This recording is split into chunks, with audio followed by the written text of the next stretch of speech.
Morning mga riders. Dito tayo ngayon sa Aurora. Dito tayo Cubao.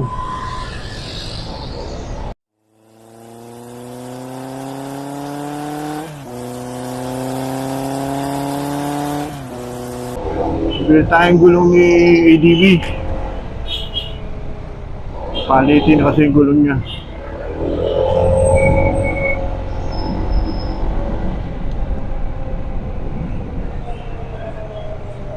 Dito kasi kung nakakita ng bilihan ng gulong na kailangan kasi palta na kagad yung gulong ni ADB. Tapos may gawing Cubao EDSA.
Oh, bibili tayo rito ng gulong sa motorcycle.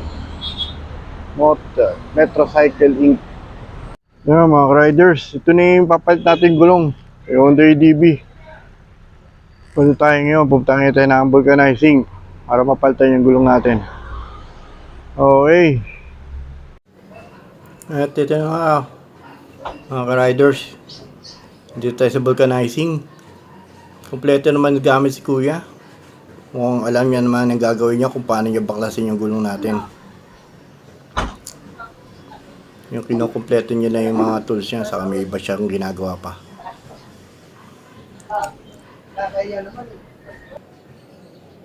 At yan na nga, nakalas niya. Tanggal niya na yung gulong natin. Marami palang tornilyong kailangan kalasin para mapalitan yung gulong.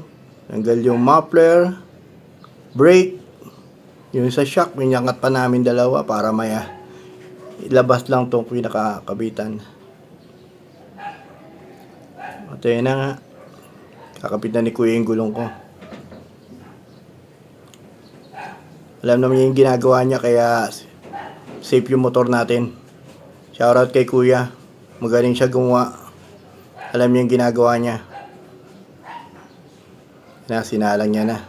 Siyempre, sa automatic natin palalagay yan para hindi magasgasan yung rim natin.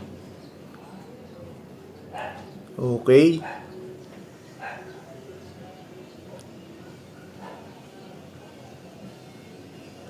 Ay, kabit niya na.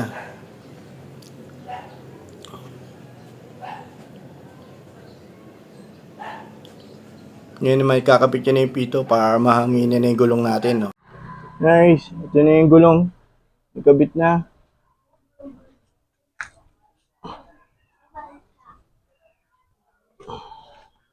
Marumi nga lang. Hugasan pa.